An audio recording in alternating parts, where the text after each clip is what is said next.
I saw this video on Food Wars from Explanation Point back when it first came out, but now that I've sharpened my analytical tools, I disagree with some of the points.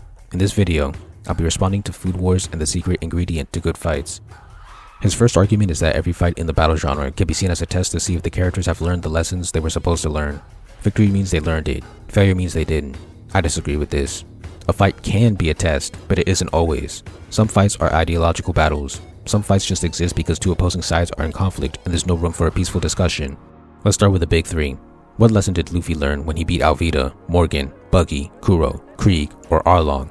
Some of these fights had ideological battles, but Luffy didn't learn them. He already had those ideologies going into the fight, and losing wouldn't mean that he failed to learn these lessons, because like I said, he already had these values going into the fight.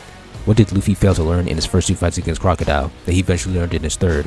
There is no lesson, he just didn't fight well enough. In Team 7 vs Kakashi, the lesson is tied to the bell test. But what about the Zabuza and Haku fight? What lesson was there? What lesson did Naruto fail to learn when he lost to Orochimaru? What did he succeed in learning when he beat Kiba, Neji, and Gaara? Like Luffy, Naruto is a character that usually already has his values and doesn't need to be taught them. Finally, Ichigo. What lesson did he fail to learn when he first lost to Byakuya? What did he learn when he beat Ikaku, Renji, Kenpachi, and Byakuya? Fights don't always synthesize with character development. I agree that the stakes in Food Wars are too high because expulsion would end the story. The story should have definitely created some lower stake shokugekis to allow Soma to lose. Soma's technically lost before, but there were no stipulations in those battles. They weren't actual shokugekis, and then when he lost to Shinomiya, he got bailed out. I like how he pointed out the different ideologies in the second half of the video. That was great writing from the author. But then he complains about how there's no back and forth between the cooks, which means that the audience can't tell who's winning until the very end. Because there's no interplay, EP says, a food war is the culinary equivalent of screaming about power levels and charging up super attacks until one side wakes up dead. End quote. He says a good fight has to have the fighters taking turns gaining one-ups on each other, and the viewer always knows who's winning. I don't agree with this point, because it takes things out of context. First, that's how real cook-offs actually work. Both sides cook a dish, and the judges choose who had the better dish. I agree that it's not as entertaining, but that's how the medium works. Look at track and field for more examples. Long jump, high jump, pole vault, discus, shot put, javelin, and hammer throw. In all of these, each contestant takes their turn, and the winner is made apparent at the end. You can throw golf in there too.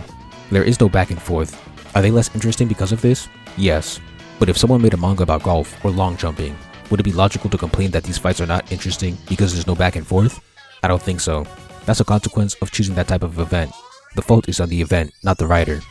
I don't know where I heard this, maybe I made it up, but there was a suggestion that the characters could have to win 2 out of 3 rounds to allow for a back and forth. While this is true, my point still stands, and then there's also my second point. As it is, Food Wars requires the author to create 2 dishes per battle, but these aren't ordinary dishes. Each dish has to meet 2 creative conditions. The dish has to be unique, and the dish has to fit the style of the character cooking it. That's a lot of creativity, and I'm surprised the author managed to keep making dishes for that long. But if the fights were increased to 3 rounds, that would require 4 to 6 dishes per fight, which will become creatively draining for the author. Every single shokugeki would also increase in length, making the fights drawn out, and imagine how the tournaments would go. The story would just become polluted with fights, kinda like DBZ, Bleach, and JJK. In conclusion, all fights in the battle genre aren't about testing what the character has learned. The lack of back and forth should not be blamed on shokugeki, because that's how cook-offs work, and introducing multiple rounds to shokugekis would be creatively draining and pollute the story with fights that last too long. Thank you for watching. Please like, comment, share, subscribe, and help me revolutionize the manga industry by buying my manga and spreading the word. All important links will be in the description.